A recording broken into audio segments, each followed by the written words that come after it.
సమూయేలు గ్రంథము 9వ అధ్యాయము 19వ వచనం.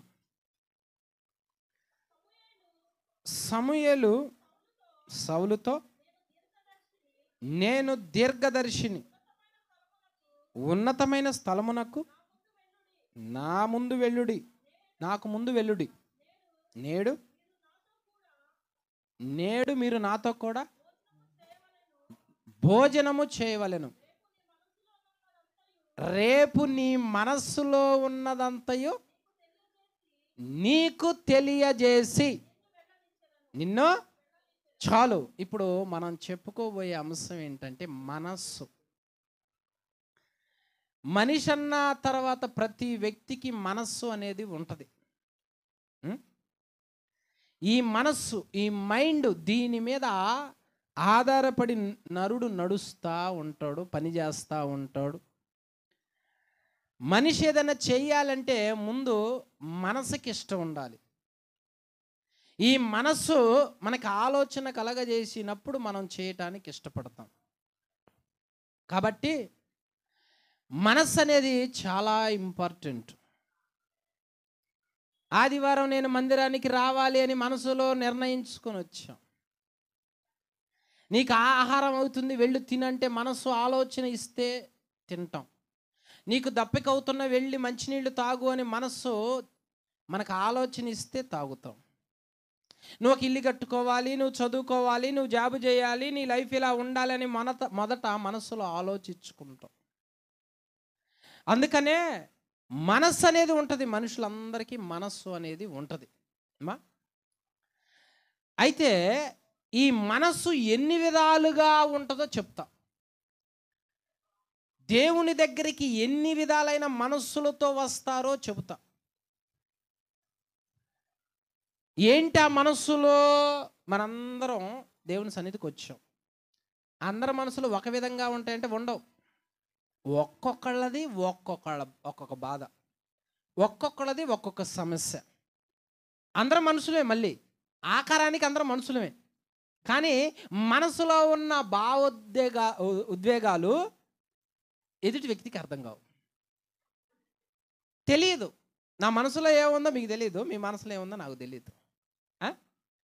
కాబట్టి ఈ మనస్సులు వేరుగా ఉన్నాయి. అయితే అలనాడు దేవుడి దగ్గరికి ఎన్ని రకాల మనస్సులతో వచ్చారో చెప్తాం. ఒకటి కాదు, రెండు కాదు, 5 రకాల మనస్సులతో వచ్చారు. మనుషులా? మనసు అంటాం కదా, నాకు మనసుందని. అవును, మనస్సు ఉంటుంది. అయితే దేవుడి దగ్గరికి నరుడు ఎలాంటి మనస్సులతో వస్తాడు అంటే 5 రకాల మనస్సులు ఉంటాయి. ఆ 5 రకాల మనస్సుల్లో మొట్టమొదటి మనస్సు, ఎవరు ఆ మనస్సు తీసుకుని ఆ మనస్సుతో వచ్చారు అంటే కీష్ కుమారుడైన సౌల్. గార్ధబొమ్మలు ఉన్నాయి, భాగ్యవంతుడే కీష్. అతనికి ఒక్కడే కుమారుడు, భుజములు మొదలుకొని అందరికన్నా ఎత్తుగలిగిన వాడు, సుందరుడు. ఒకరోజు అనుకోకుండా అవి తప్పిపోతాయి. తప్పిపోయినప్పుడు కుమారుణ్ణి ఒక పనివాడిని పంపిస్తాడు, వెతుక్కొని రండి అని. వీళ్ళు ఆయా దేశాలు తిరిగిన తర్వాత అవి దొరకపోయేసరికి సూపు అనే దేశానికి వచ్చి రాగా, ఏ దేశం? సూపు. ఏ దేశం? సూపా అంటే తాగేదా? తెలంగాణలో యాడికి అనే ఊరుంది. ఆ ఊరి పేరు ఏంది? యాడికి. బస్ ఎక్కితే మనం ఏమడుగుతాం? కండక్టర్ యాడికి అంటాడు. మరి ఏమన్నాడు అంటాడో నాకు అర్థం కావట్లేదు. మరి ఏ ఊరు అంటాడేమో, ఏ ఊరు అంటాడే అంతే. మరి యాడికి అంటే యాడికి అంటాడు ఆయన. తికమక్కగా అయింది కదా. ఇలాంటి ఊర్లు ఉంటాయి. నేను తెలంగాణ వెళ్ళినప్పుడు ఆ ఊరి పేరు అంటే దొంగల దెబ్బ అంట. ఆ ఊరి పేరే దొంగల దెబ్బ. ఎందుకయ్యా అంటే దొంగతనాలు చేయడానికి ఆ దెబ్బ దగ్గర మాటేసుకొని కూర్చునేవాళ్ళంట. అందుకని దొంగల దెబ్బకు కూడా పేరే, విచిత్రమైన పేర్లు. అయితే సూపు అనే దేశానికి వచ్చారు. పనుడు ఒక సలహా ఇస్తాడు. ఏమనంటే, ఇప్పటివరకు తిరిగి తిరిగి అలిసిపోయినాం కదా, ఇక్కడ దైవజనుడు దీర్ఘదర్శి అంటారు ఆ రోజుల్లో ప్రవక్తని. దీర్ఘదర్శి ఉన్నాడు, వెళితే మనకు చెబుతాడేమో జాడ అని ఈ సౌలును తీసుకుని వెళ్తాడు అక్కడికి. అక్కడికి వెళ్ళినప్పుడు సమూయేలు ప్రవక్త ముందుకి వీళ్ళు రాగానే దేవుడు అంటాడు, ఇతడే నేను కోరుకున్న వ్యక్తి, ఇతన్ని అభిషేకించు, ఇతడే రాజు అంటాడు. అప్పుడు సౌలుతో ఈ సమూయేలు ప్రవక్త మాట్లాడుతున్నాడు అనమాట. ఏమని మాట్లాడుతున్నాడు అంటే, నీవు రేపు నీ మనస్సులో ఉన్నది చెబుతా అంటే, ఏ మనస్సుతో వచ్చాడు, ఏది మనసులో పెట్టుకొని వచ్చాడు? దేవుడి దగ్గరికి కొందరు ఫస్ట్గా ఏ మనస్సుతో వస్తారు అంటే, ఇంతకీ ఈయన మనసులో ఏమున్నదమ్మా? ఏమున్నది ఈయన మనస్సు? చూడండి అక్కడ 9:5 మొదటి సమూయేలు గ్రంథం.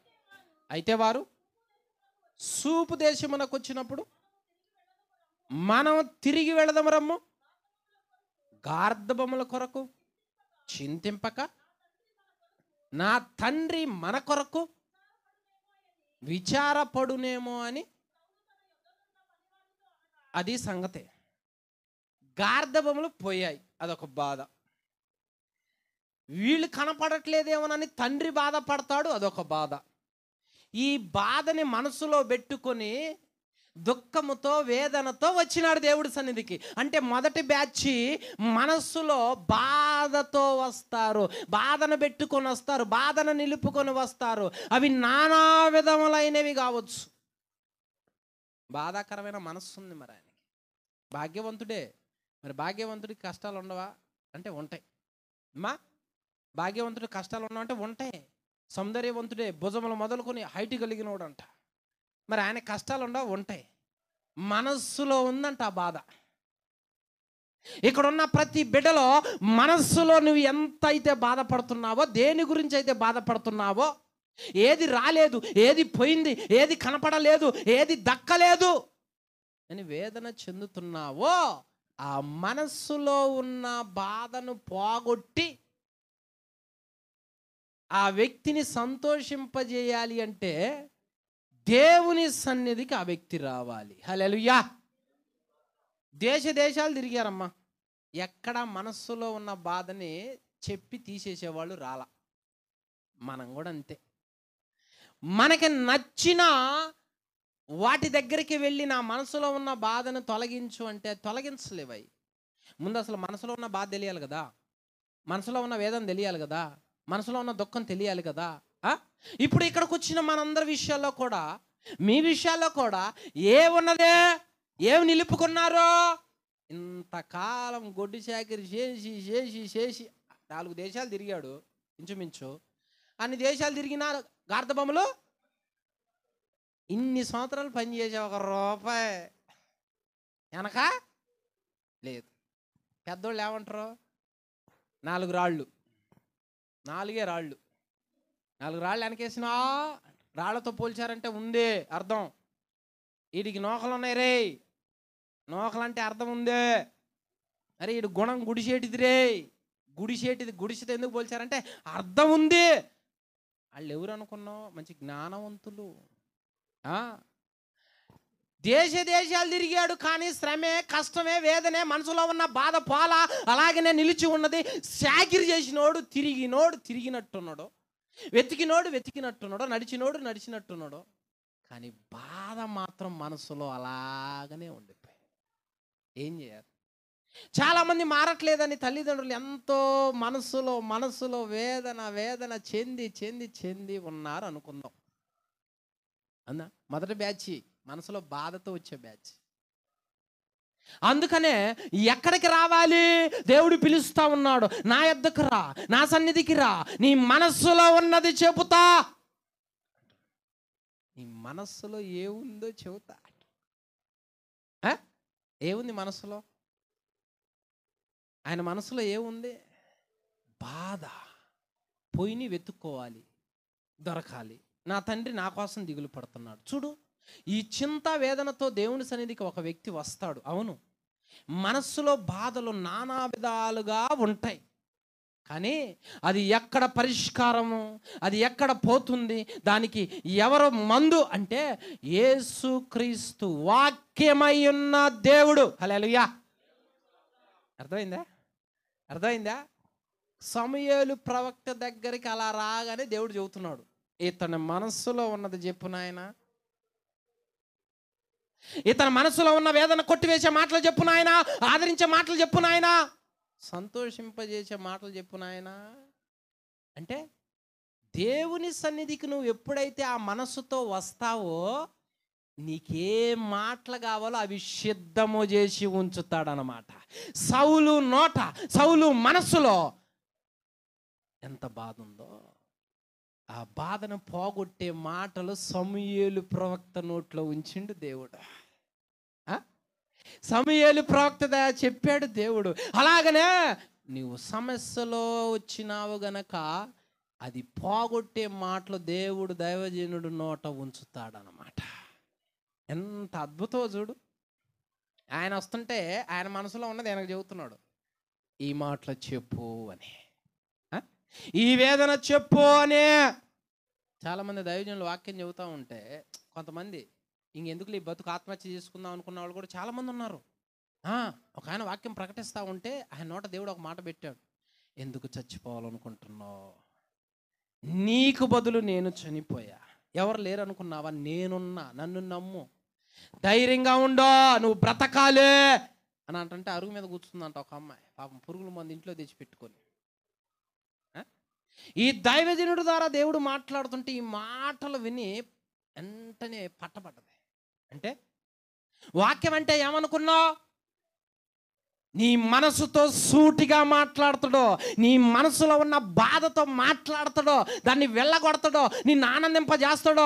కాబట్టి నువ్వు ఎక్కడికి రావాలి, దేవుని సన్నిధిలో నీ మనసులో ఉన్న బాధను పోగొట్టే ఆయన దగ్గరికి రావాలి, ఆ మాటల దగ్గరికి రావాలి, ఆ వాక్కు దగ్గరికి రావాలి, ఆ నడిపింపు నీకు ఉండాలి, ఆ యొక్క శక్తి నీకు ఉండాలి. ఇక ఎవరు చెప్పినా నువ్వు వినకూడదు, నమ్మకూడదు. హల్లెలూయా. అర్థమైందా?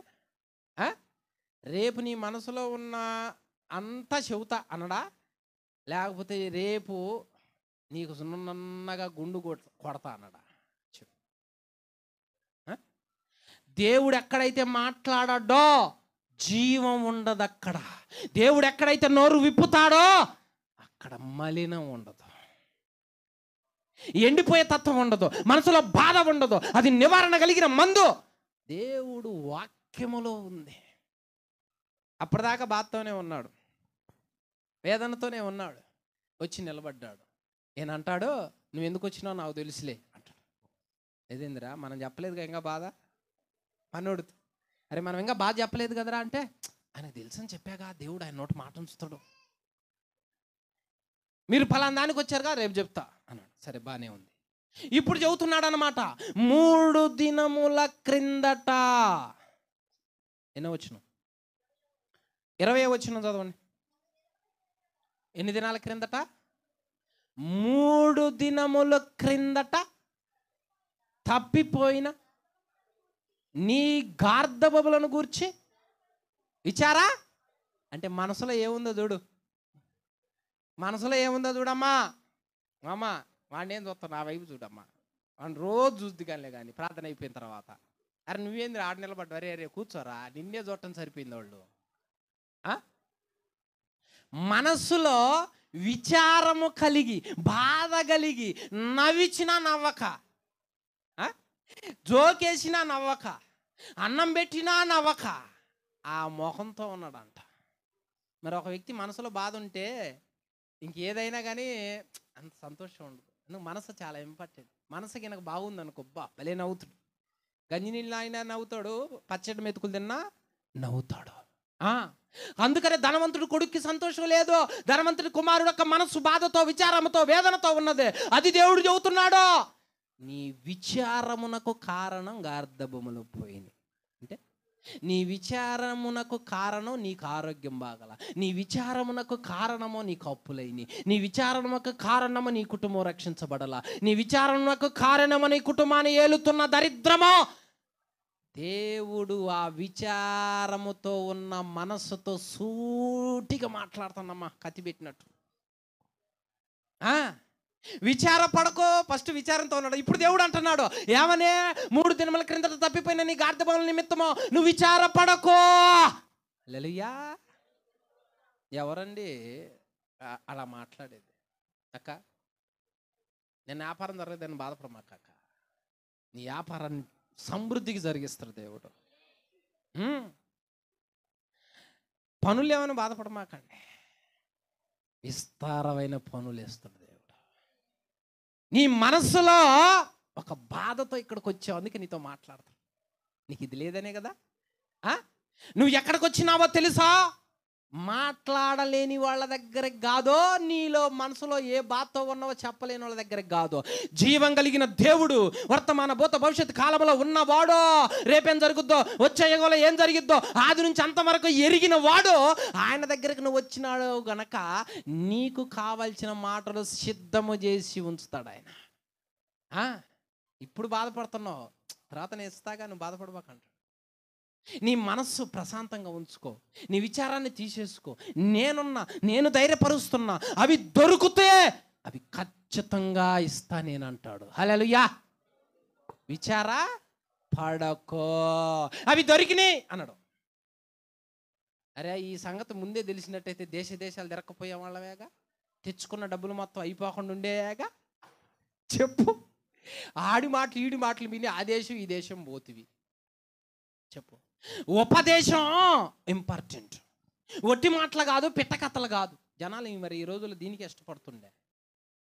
ఉపదేశానికి అలవాటు పడు, వాక్యానికి అలవాటు పడు, నిన్ను ధైర్యపరిచి నీ విచారాన్ని కొట్టివేసి నిన్ను నిలబెట్టి సంతోషింపజేసి ఆనందింపజేసే వాక్యం వైపు నీ దృష్టి పెట్టు, నీ మనసు పెట్టు. ఇప్పుడు సమూయేలు ప్రవక్త చెబుతున్నాడు వాక్యాన్ని. సమూయేలు ప్రవక్త ఏం చేశాడు? సౌలు ఏం చేశాడు? ఈయన చెబుతుంటే నేను వినాలా, ఈయన వాక్యం చెబుతుంటేనే అంటాడా? వాక్యం చెబుతున్నప్పుడు వినటం నేర్చుకోవాలా. వినుట ద్వారా అదే వినేదాని మీదే మనకి విశ్వాసం కట్టుకుంటాం. అబ్బా అలాని రోడ్డు మీదరా హర్యానా జిలేబీ అంట, నోట్లో పెట్టుకుంటే కరిగిపోతుంది పో అనగానే పక్కనోడికి ఎట్లుంటుంది? మా నాయనమ్మ ఉంటుందమ్మా, గిద్ద కందిపప్పే, గిద్దే 50 గ్రాముల నూనె, 2 ఎండు మిరగాయలు, అన్ని తాలింపు గింజలు, కరేపాకు రెబ్బలు 2, ఇదేంటిది కారం, సట్టినిండా నీళ్ళే. అవి వేసి చేస్తే ఆ వాసన గుమాయించి కొడుతుంది, ఆ బజారు మొత్తం కొడుతుంది. ఎవర్రా ఈ వండింది? అసలు అర్జెంటుగా అది తాగాలి, అది తినాలనిపించుద్ది. దేవుని వాక్యం దేనితో పోల్చినాడో తెలుసా? క్రొవ్వు మెదడుతో పోల్చాడు. మరి ఇది చెబుతుంటే, నువ్వు తింటంటే ఆ రుచి ఎరగట్లేదంటే, ఆ టేస్ట్ తెలియట్లేదంటే ఇంకేం చెప్పాలి చెప్పు? అందుకనే విను. సౌలు వింటున్నాడు, సమూయేలు ప్రవక్త చెబుతుంటే.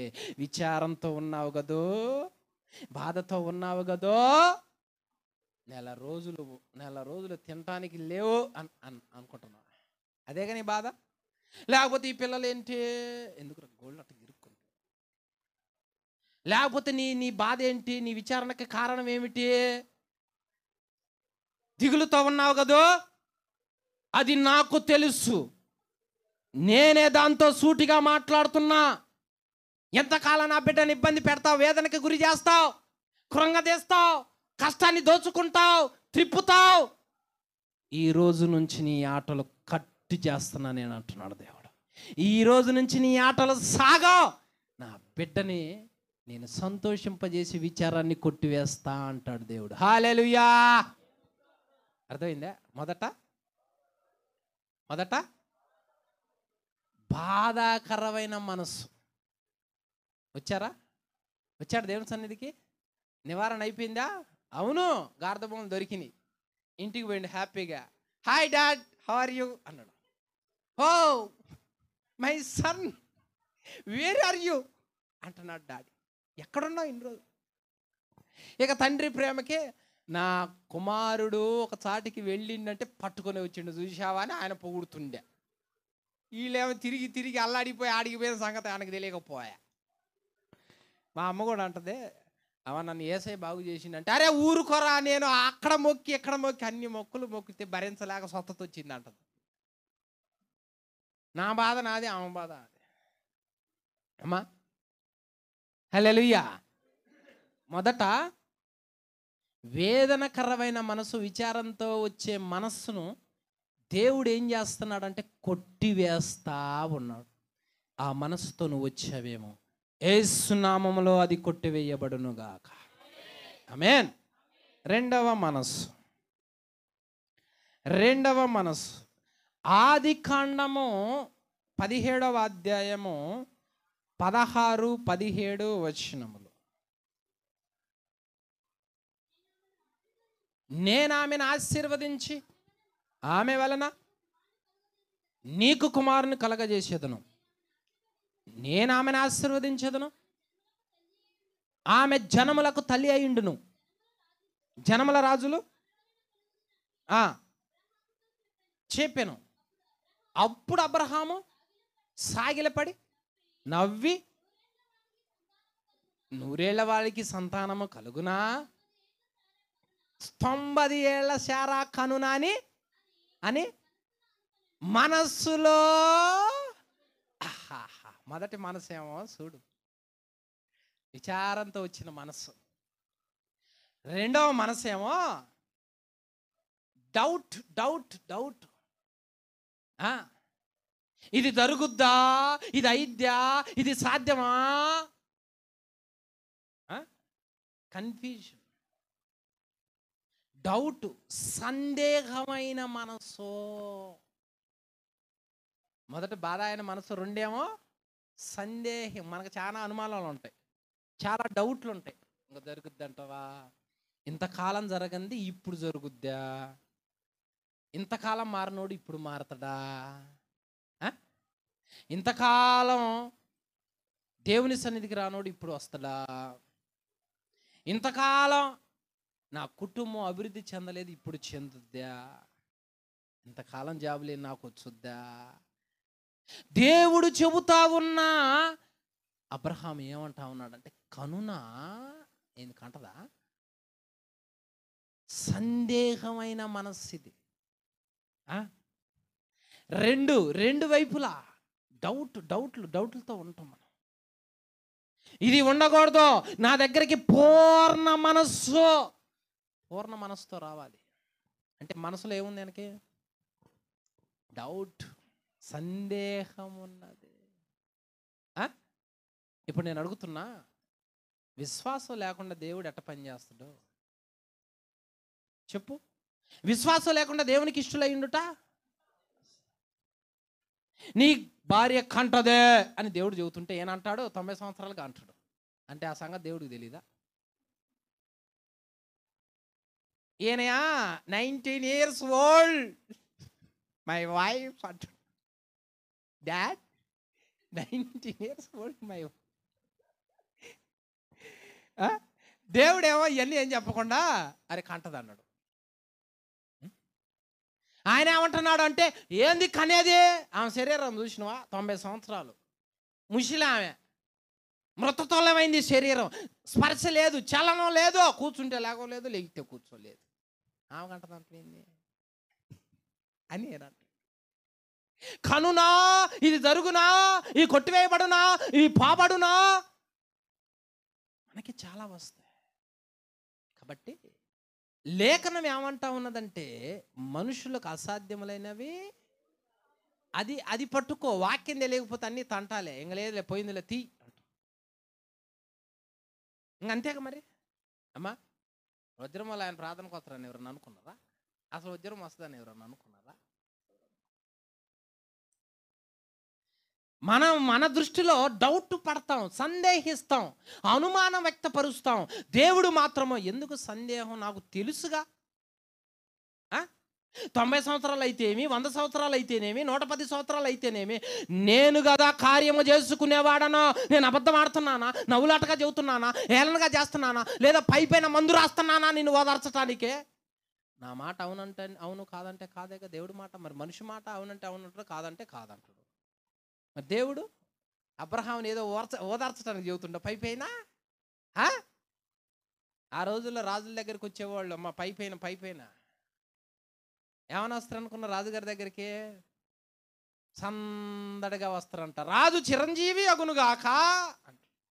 కొంతమందికి పొగడ్తలు అంటే ఇష్టం కాబట్టి ఆ పొగడ్తల్లో చెప్పడం మీకేం కావాలంటాడు.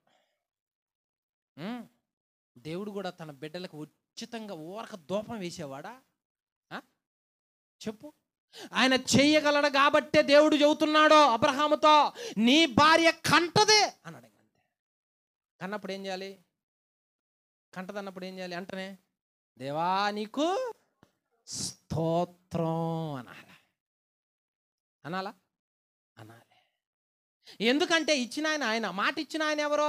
సృష్టికర్త. ఆయన అబద్ధం ఆడడు, ఆయన అన్యాయం చేయడు. ఇచ్చాడు అంటే ఖచ్చితంగా చేస్తాడు. ఈ విశ్వాసంతో ఉంటే కరెక్టే. కానీ ఆ మాట విన్న తర్వాత కూడా సందేహాలు పుడితేట చెప్పు. జనాన్ని చూసో, వాళ్ళని చూసో, వాళ్ళు బాగుపడ్రా, వీళ్ళు బాగుపడ్రా, వాళ్ళ జీవితాలు బాగున్నాయా, వాళ్ళ సమస్యలు పోయినాయా, వాళ్ళు అలాగనే ఉన్నారు, నాకు జరుగుద్దా? ఈ మనసు రెండు విధాలు ఉండకూడదు. అది ఒక్కటే మనసు. అబ్రహాము నవ్వుతుండంట. ఎందుకు నవ్వుతున్నాడో? జోకేసిండా దేవుడు? ఏమన్నా దేవుడు జోక్ చేసిండని నవ్వుతుండా? ఏదన్నా ఫ్రాంక్ ఏం చేయలేదు కాడా? నిజమే చెప్పిండు, ఉన్నదే చెప్పిండు. కంటదే అన్నాడు. వెంటనే నవ్వు వచ్చింది. ఇప్పుడు నేను ఏమన్నా ఈడేమో సైకిల్ మోస్తాడో తొక్కుతుడు అంటా నేను. అప్పుడు మీరేం చేస్తారు? నవ్వుతురుగా. మరి నవ్వుతురు. మరి వాడు సైకిల్ తొక్కుతాడో అని నేను అన్నాను అనుకో, నవ్వుతురు. అదే దేవుడు అంటే దేవా నీకు తొక్కించగలడో, అది గుర్తు. మనిషి అంటే జోకు, అదే దేవుడు అంటే చేస్తాడు. నిజం నిజం. అలాగనే దేవుడు అంటా ఉన్నాడు, సందేహం వద్దో, నువ్వు ఒకటే మనసు కలిగి ఉండో, డౌట్ పడవద్దో, నా నిమిత్తం అభ్యంతర పడని వాడు ధన్యుడు, చేస్తాడో. ఇక అంతే. 100 మందిలో 1000 మందిలో ఉన్న ఉద్యోగం ఇస్తాడో. ఒకసారి చెప్పాగా నేను, మెట్లు లెక్క పెట్టుకుని పోయిండంట ఇంటర్వ్యూకి వెళ్ళిండంట. జాబ్ రాక ఎంతోమంది పోటీ పడతా ఉన్నారు. ఒక జాబ్ ఒకదానికే వేలలో పోటీ పడుతుండే. దేవుడు చెప్పాడు నేను ఇస్తా పో అన్నాడు. నమ్మకంతో పోయాడు. అమ్మా 5 స్టార్లో జరుగుతుంది ఇంటర్వ్యూ. మెట్ల దగ్గరకు పోయాడు. ఎక్కే సమయానికి ఎందుకో ఒక ఆలోచన వచ్చింది, ఈ మెట్లు ఎన్నో లెక్క పెట్టుకుని పోవాలి. సరేలే అని లెక్క పెట్టుకుని పోయాడు. మొత్తం 32 30 వచ్చినాను. ఇంటర్వ్యూకి పిలిచాడు, పలానా వ్యక్తి అని. దేవానికి స్తోత్రం స్తోత్రం, నువ్వే నాకు దిక్కు, నిన్నే నమ్మా అని పోయిండు. అబ్బాయ్ నిన్ను చూస్తే నాకు ఒకటే అనిపిస్తుంది. ఏంటయ్యా? ఒక్కటే క్వశ్చన్ అడుగుతా, చెబితే జాబిస్తాను. ఏమడుగుతుడో ఇంకా అది ఎట్లా ఉంటుందంటే ఆఖరి పోరాటం లాగా ఉంటుంది. టెన్షన్ అన్నమాట. ఎలాంటి టెన్షనో చెప్పాగా. బంతిపూవి పెడుతుంటే పలావారి దాకా వస్తుందా, అయిపోద్దా, చికెన్ ఆడదాకా వస్తుందా, అయిపోద్ది, నా దగ్గరకు వచ్చేసరికి ఉంటుందా ఉండదా? నేను ఒక్కటే క్వశ్చన్ అడుగుతా, నువ్వు సమాధానం చేస్తే నీకు జాబో అన్నాడు. అడుగయ్యా, దేవుడు ఇస్తానగా, దేవానికి స్తోత్రం. ఇప్పుడు నువ్వు ఎక్కువచ్చావు మెట్లు, అవి ఎన్ని అన్నాడు అంట. హల్లెలూయా. నువ్వు 1000 మంది పోటీ పడని, 1,00,000 మంది పోటీ పడని, నీకు ఇస్తా అంటే ఇంకా జరిగే తీరు. నీ భర్తను మారుస్తా, నీ పిల్లలు మారుస్తా, నీ కుటుంబాన్ని మారుస్తా, ఉన్నతమైన స్థానంలో ఉంచుతా అన్నప్పుడు ఇంకా జరిగే తీరుద్ది. ఇంకా అక్కడ 2 మాటలు 3 మాటలు 4 మాటలు ఇంకోసారి మాట్లాడంటాం ఏం ఉండవు అక్కడ. దేవుడు ఒకసారి మాట్లాడతాడు అంతే. జోక్ చేసేయాలి ఫస్ట్ అనడం దేవుడు. మనం అంటాం జోక్ అనాలి అని. ఆయన జోకులు ఉండవు ఆయన దగ్గర. నిజమే మాట్లాడుతాడు, చేయగలిగిందే చెబుతాడు. అబ్రహాముతో చేయగలిగిందే చెబుతున్నాడు. మీదటికి ఈ కాలమున నీ భార్య అయినా ఏమంటది, అదివరకు ఏమో అయ్య నవ్విండు, ఇంటి యజమానుడు నవ్విండు, ఇప్పుడు ఇంటి ఆమె నవ్వుతుంది. ఇద్దరు నవ్వుళ్ళే. చేయగలిగిందే చెప్పిండా చెప్పిండంటే ఏం చేస్తాడు? అబ్రహాం నమ్మాలి. అబ్రహాములో నేనే దేవుణ్ణి, నేను అసాధ్యమైంది చేసి చూపిస్తానని నిరూపించుకోవాలి దేవుడు. సందేహం ఉండకూడదు కదా. మరి ఇప్పుడు 90 సంవత్సరాలు కంటేనేగా దేవుడు ఏదని చేయగలడని మనకు తెలిసేది. ఆడ ఏదో ఒకటి చేస్తేనేగా కార్యం మనకు పాఠం. ఆయన సందేహించిన ఎందుకు కార్యం చేశాడా లేదా చూడండి. ఆదికాండం 21:1-2. ఆదికాండం 21వ అధ్యాయము 1-2 వచనములు. యెహోవా తాను చెప్పిన ప్రకారం శారాను దర్శించినాడా? దర్శించినప్పుడు యెహోవా ఎద్దుగో మరల ఇక్కడ అంటుండో, తానిచ్చిన మాట చొప్పున ఐఎమ్ సారీ, ఈ సంవత్సరం నేను చేయలేకపోయా, నెక్స్ట్ ప్లాన్ చేద్దాం చెప్పు. యెహోవా ఒకటే మాట్లాడుతాడు, యెహోవా కరెక్ట్గా మాట్లాడుతాడు. యెహోవా తానిచ్చిన మాట ప్రకారము శారాను గూర్చి చేసి ఏం చేశాడు? ఎట్లనగా దేవుడు అబ్రహాముతో ఏ కాలం అని చెప్పాడు, ఏ రోజులని చెప్పాడు, ఎంత గడువు అని చెప్పాడు, ఎన్ని నెలలని చెప్పాడు? మీదటికి ఈ కాలమున మరలా నిన్ను దర్శిస్తా. అప్పుడు మీ ఇంటామ చేతిలో ఒక బొడ్డోడు, ఒక అల్లరి చేసేవాడు, ఒక నవ్వేవాడు ఉంటాడు. పో చూడు, ఇచ్చిన మాట ప్రకారం నిర్ణయ కాలములో అయి ముసలితనం మందు. మరి ఇందాక నవీనుగా, సంవత్సర క్రితం నవీనుగా, అప్పుడు నవీనుగా. మరి ఇప్పుడు ఏం జరిగిందంటే, యెహోవా తానిచ్చిన మాటను నెరవేర్చుటకు శక్తిమంతుడు గనక 2 రకాలైన మనసులు, సందేహమైన మనసులు కొట్టివేయబడునుగాక. ఏందనుకున్న దేవుడు అంటే? ఎట్లా కనపడుతుండ దేవుడు అంటే?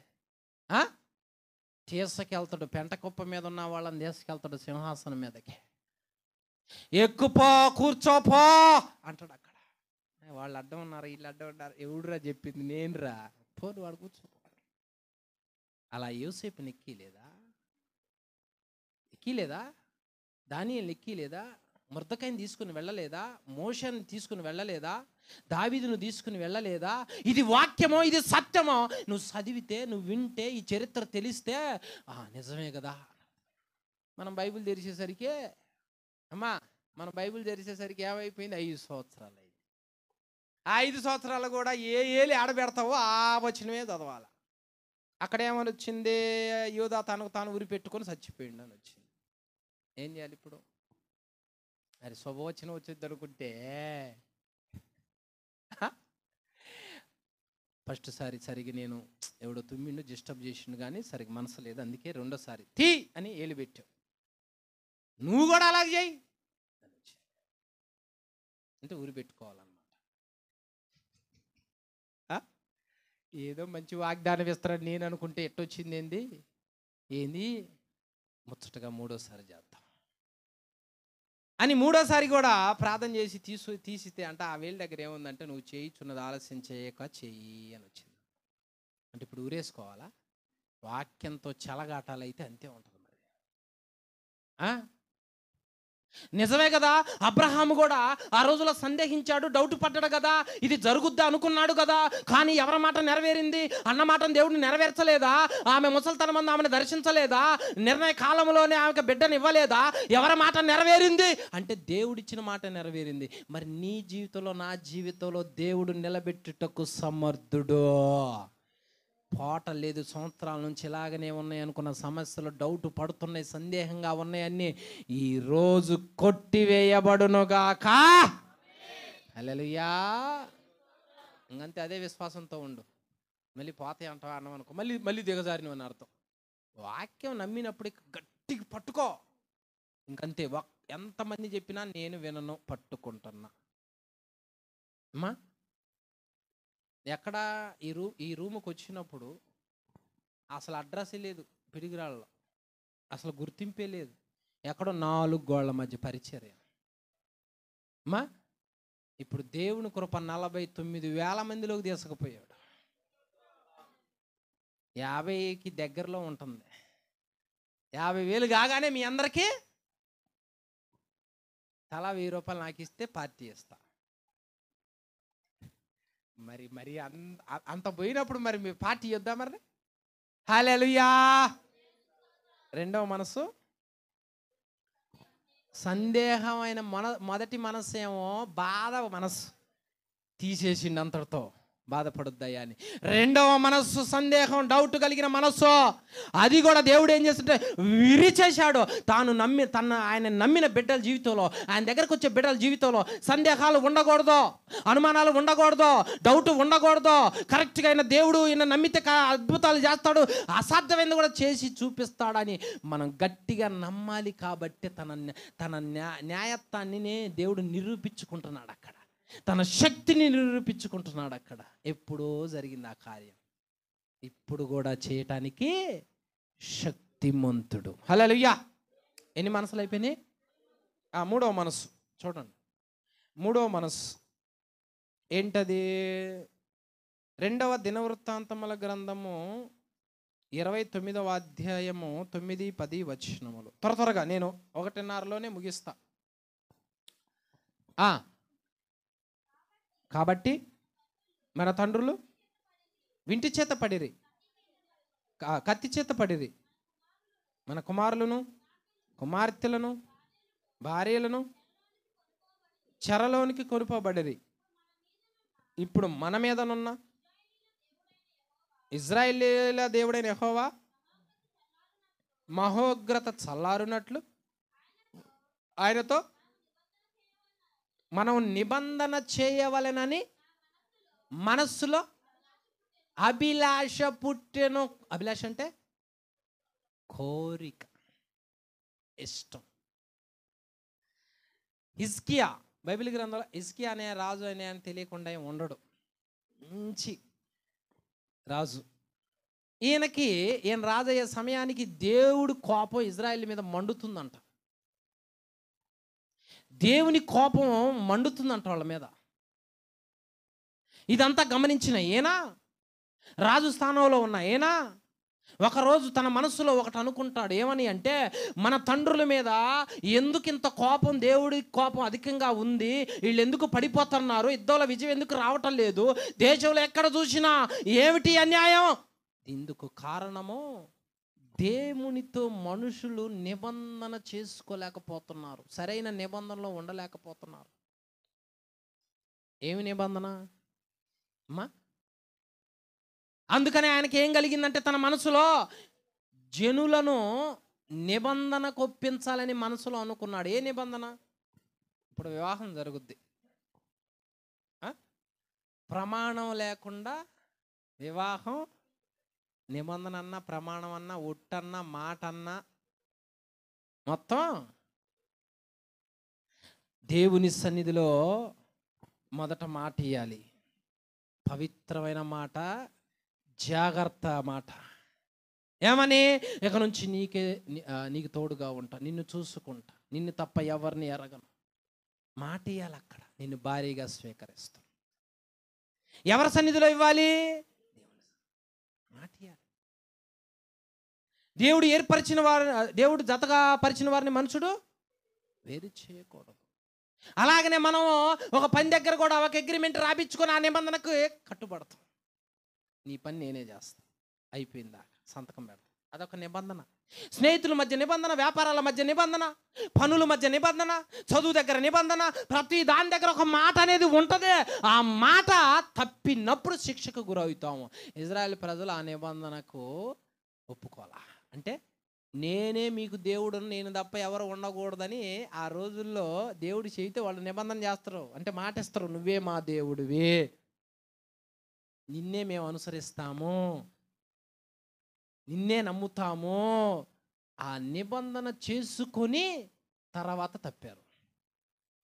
ఇప్పుడు మనకి మన మనస్సులో చోటు దేవునికి తప్ప ఇంకెవరికి ఉండకూడదు. ఉంది అంటే దానితో కూడా నిబంధన చేసుకున్నాం, దానికి కూడా మాట ఇచ్చాము, దాన్ని కూడా దేవుడిగా అనుకుంటాం. దేవుడికి ఏ నిబంధన ఇవ్వాలి?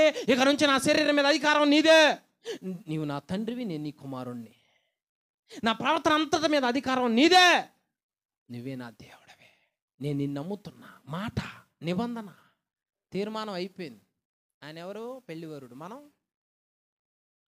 మనం వధువులం, ఆయన వరుడు. ఎంగేజ్మెంట్ అయిపోయిందిగా. మరి నమ్మినమంటే అదే, నమ్మి బాప్తిజం పొందినవాడు రక్షించబడినట్టు ఎంగేజ్మెంట్ అయిపోయింది. వివాహానికి వస్తున్నాడు త్వరలో. మరి పెళ్లి కుమార్తె ఏం చేయాలా? అక్కడక్కడ తిరుగుతూ ఉండాలా, జలకాలాటలు అనుకుంటా సరదాగా. నీవు చేసుకున్న నిబంధన ఏమైందయ్యా?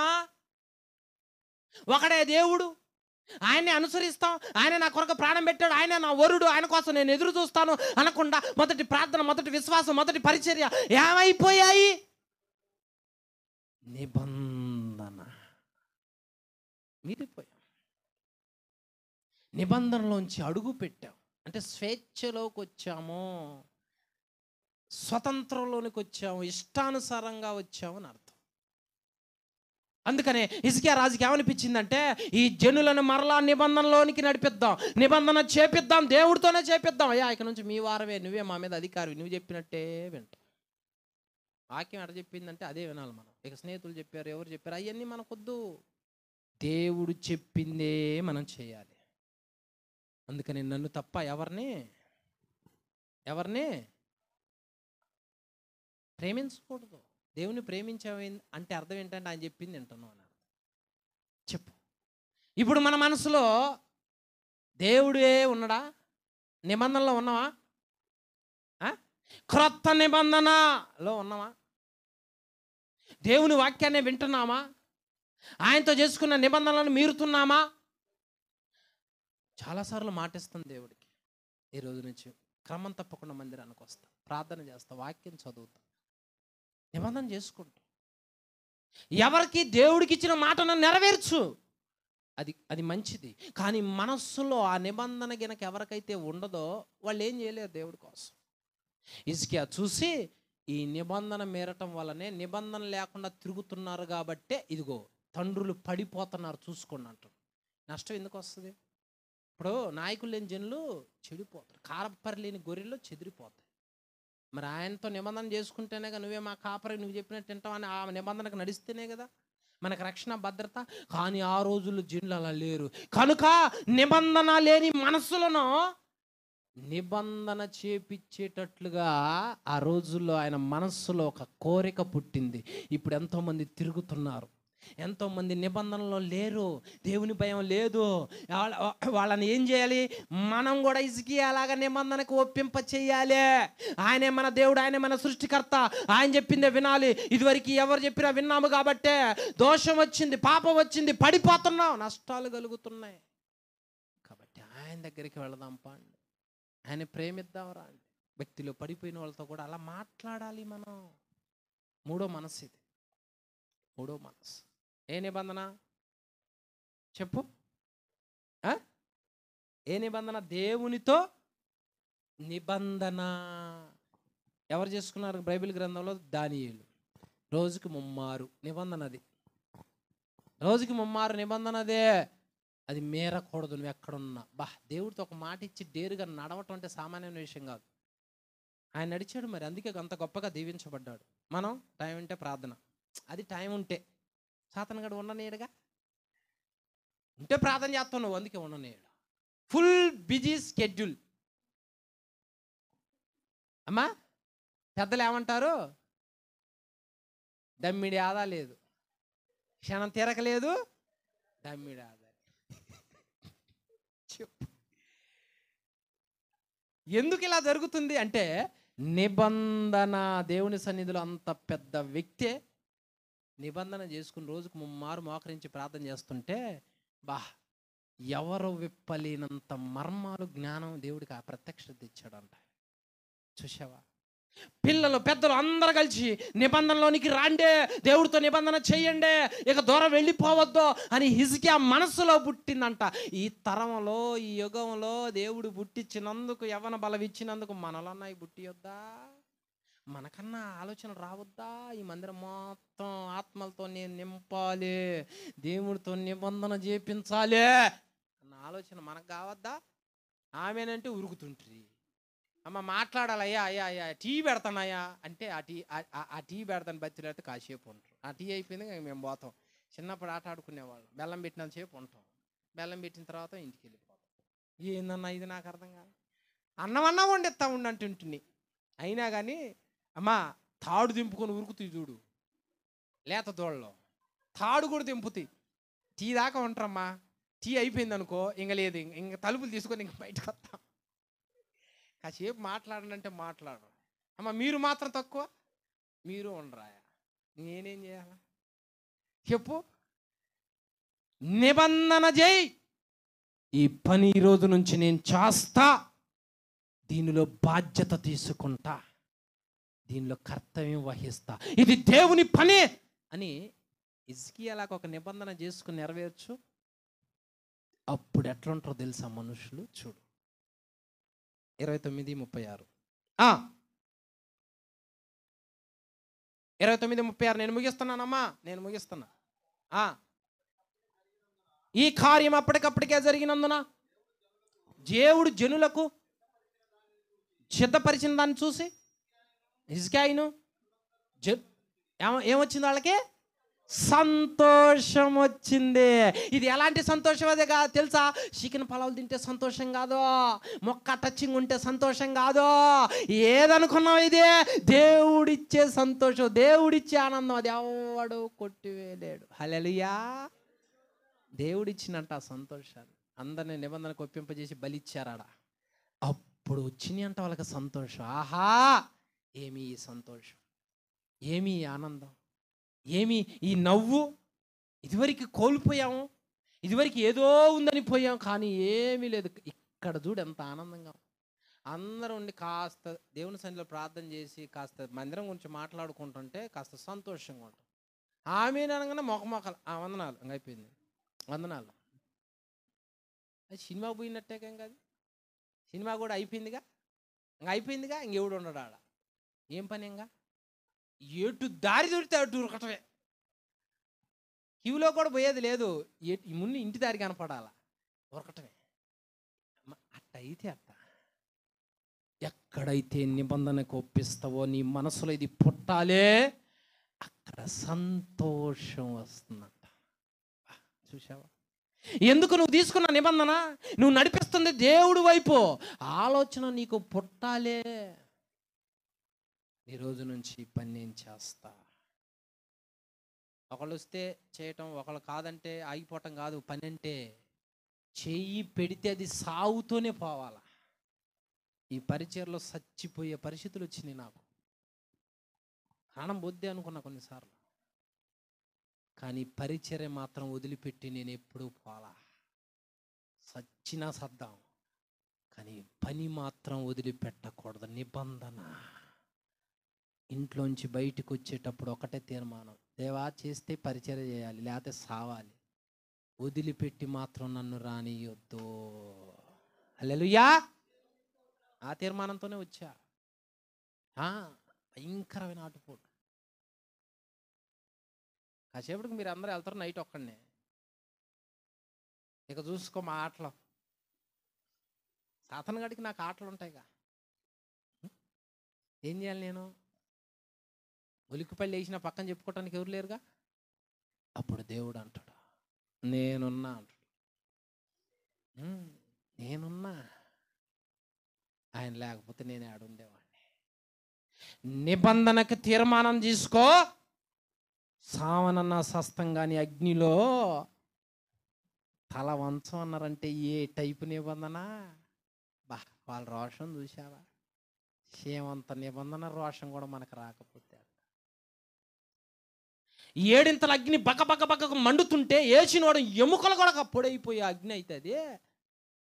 వాళ్ళ రోషం చూసావు ఎట్టుందో. రాజుగారని కూడా పిలవట్లా, నెబుకద్నెజరు అంటున్నారు. నిబంధన మీరమంటావా మమ్మల్ని? నిబంధన కాదనుకోమంటావా మమ్మల్ని? మేము ఆరాధిస్తున్న దేవుడు ఈ అగ్నిగుండంలోంచి తప్పించుటకు సమర్థుడు అన్నారు వాళ్ళు. ఎంత డేరు కావాలమ్మా చెప్పు. అక్కడ 3,000 రూపాయలు పంచుతుంటేనే చేతులు,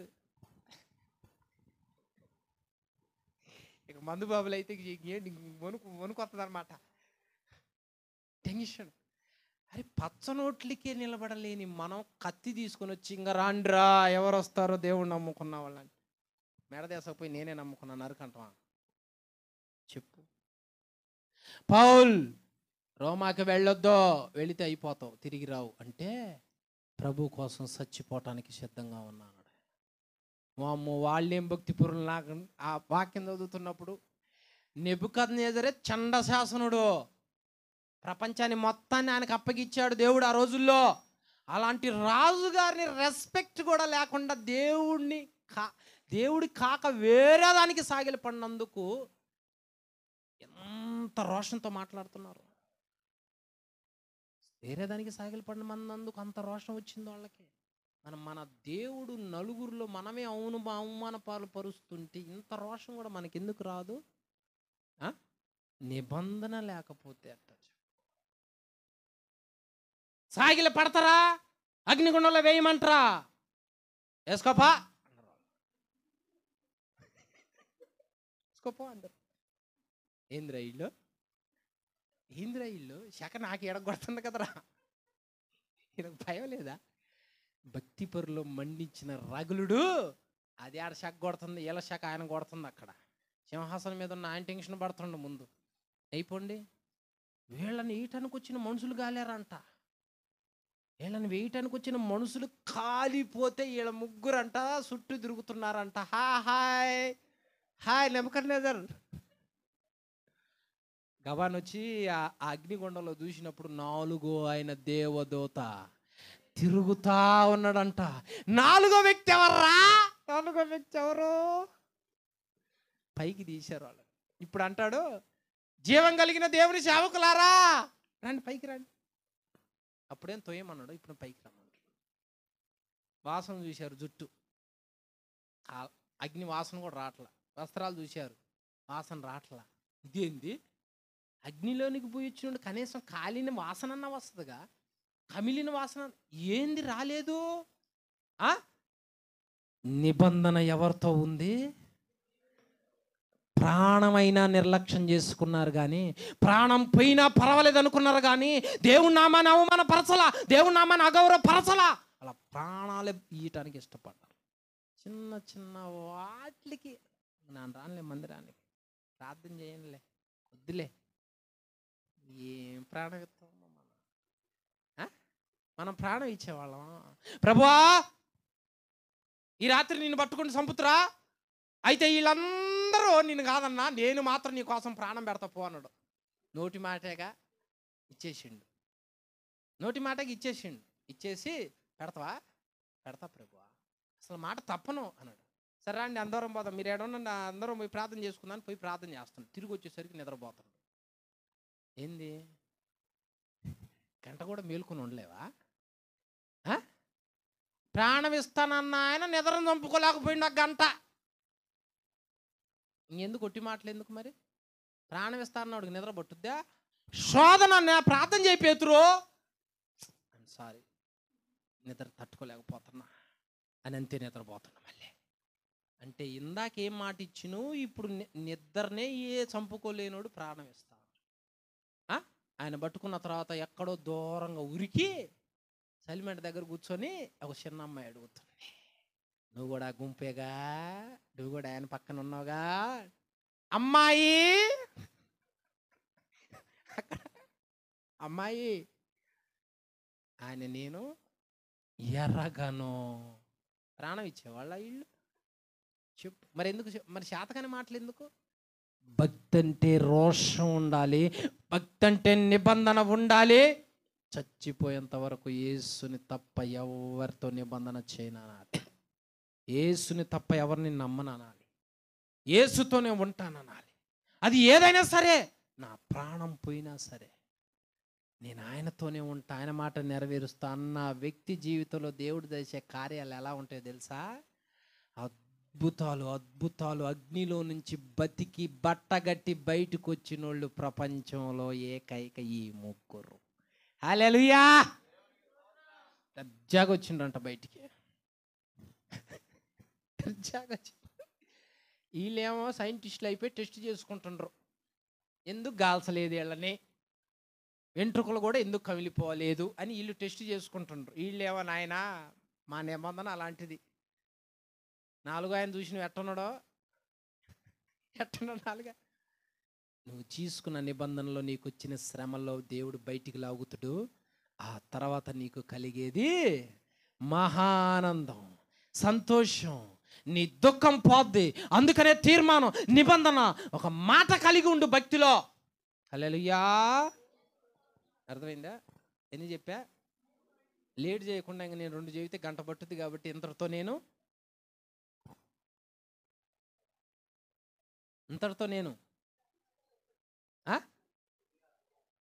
మిగియాలి కాదులే. 1:30 అయింది, ధర్మంగా ఉండాలి ఏదన్నా. మరి పళ్ళుకు పోయేవాళ్ళు ఉన్నారు, అమ్మా కొంచెం అన్నం తినాలి, మరి ఇంట్లో వండుకొని వచ్చినట్టున్నారు పాపం, మరి అవి దానికి కూడా న్యాయం చేయాలిగా మరి.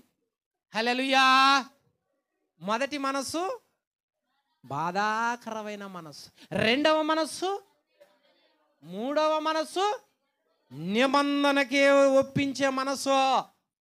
3 మనస్సులు చెప్పా. ఆ 3 మనసుల్లో మందే మనసు చూసుకోండి. ఆ తర్వాత ఇక 2 మనసుల గురించి దేవుడి చిత్తం అయితే మనందరం అప్పటికి బతుకుంటే సాయంత్రం కానీ నెక్స్ట్ ఆదివారం కానీ చెప్పుకుందాం. హల్లెలూయా. కొద్ది మాటలు దేవుడు మన హృదయాలను నీరుగట్టి ఫలింపచేయును గాక. అందరికీ వందనములు. ఖడ్గం మినిస్ట్రీ వీడియోలకు సంబంధించిన బుక్కు ప్రింట్ అయి సిద్ధముగా ఉన్నది. మొదటి బుక్కు ఈ కనిపించే 30 అంశాల మీద ఉన్నది. కావలసిన వారు ఈ నెంబర్కు కాల్ చేసి ఆర్డర్ చేసుకొనగలరు.